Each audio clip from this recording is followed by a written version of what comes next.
April 1 1889 அன்று நாக்பூரில் பிறந்த ஒரு குழந்தை நவீன பாரதத்தின் சிந்தனை ஆற்றலை எழுப்பியது. கேஷவ். தந்தை பெயர் பலிராம் ஹெட்கேவார், தாய் ரேவதி பாய். சிறு வயதில் தாய், தந்தை, அண்ணன், சகோதரிகள் அன்பில் வளர்ந்தார். 8 வயது இருக்கும்போது கேசவனை அம்மை நோய் தாக்கியது.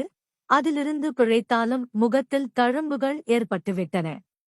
இதன் பின்னர் கேசவனுக்கு உபநயனம் செய்து வைக்கப்பட்டது. கேசவன் பிறவி தேசபக்தர். விக்டோரியா ராணியின் 60வது முடிசூட்டு விழாவை ஒட்டி பள்ளியில் இனிப்பு வழங்கினார்கள்.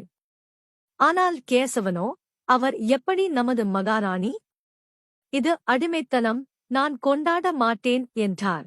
1902ஆம் ஆண்டு நாக்பூரில் பிளேக் நோய் தாக்கியதில் கேசவனின் பெற்றோர் இறந்து போனார்கள். குடும்பம் தவித்தது. ஆனால் கேசவன் உறுதியுடன் படிப்பை தொடர்ந்தார். 1905ஆம் ஆண்டு சுதந்திர போராட்டத்தில் பங்கேற்றார். கேசவன் சில நண்பர்களுடன் சேர்ந்து தேசபந்து சமாஜ் ஏற்படுத்தினார். நாட்டின் பிரச்சினைகள் குறித்து விவாதிக்கப்பட்டது. 1908ஆம் ஆண்டு கேசவன் பள்ளியில் இருந்து வெளியேற்றப்பட்டார். அவர் மனம் தளரவில்லை. பிறகு கல்கத்தாவில் மருத்துவம் படித்து முதல் வகுப்பில் தேர்ச்சி பெற்றார். வேலைக்கு செல்வதற்கு பதில் தேச சேவைக்கு தன்னை அர்ப்பணிக்க முடிவெடுத்தார். வாழ்நாள் முழுவதும் மக்கள் சேவை என உறுதி பூண்டார். பல சுதந்திர போராட்டங்களில் பங்கேற்ற பிறகு இந்துக்கள் சந்திக்கும் பிரச்சினைகளுக்கு காரணம் அவர்கள் தங்கள் சுயமரியாதையை இழந்ததும் ஒற்றுமையில்லாததுமே என்று அறிந்தார். அந்நியர்கள் வந்து ஆட்சி செலுத்த இது தர்ம சத்திரம் இல்லை என்றார்.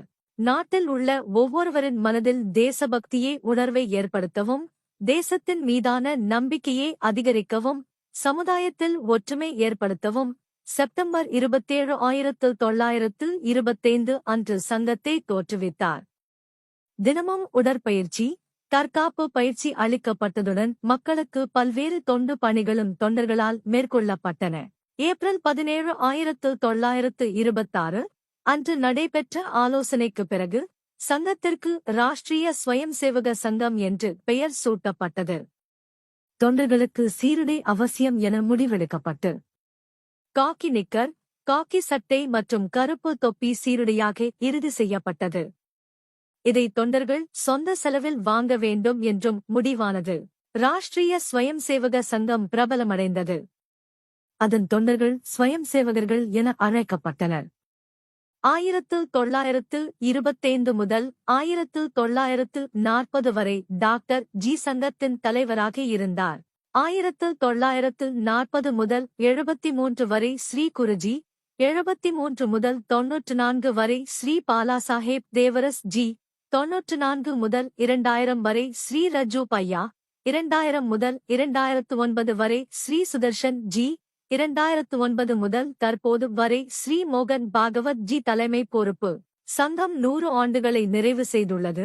ஸ்வயம் சேவகர்களின் எண்ணிக்கை சுமார் 60 முதல் 70 லட்சம்.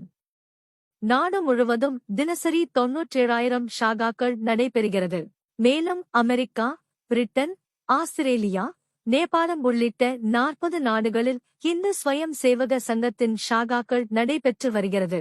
இவை தவிர்த்து வித்யா பாரதி, சேவா பாரதி, ராஷ்டிரிய சேவிகா சமிதி, பாரதிய மஸ்தூர் சங்கம், பாரதிய கிசான் சங்கம், விஸ்வ ஹிந்து பரிஷத், அகில பாரதிய வித்யார்த்தி பரிஷத் போன்ற அமைப்புகளும் பல்லாயிரக்கணக்கான சேவை பணிகளை செய்து வருகின்றன. RSS தனது 100 ஆண்டு பயணத்தில் பாரதத்தின் ஒவ்வொரு சமுதாயத்தின் மத்தியிலும் சென்றடைந்து கல்வி, சேவை, பண்பாடு மற்றும் தேசிய உணர்வை வழங்கியுள்ளது.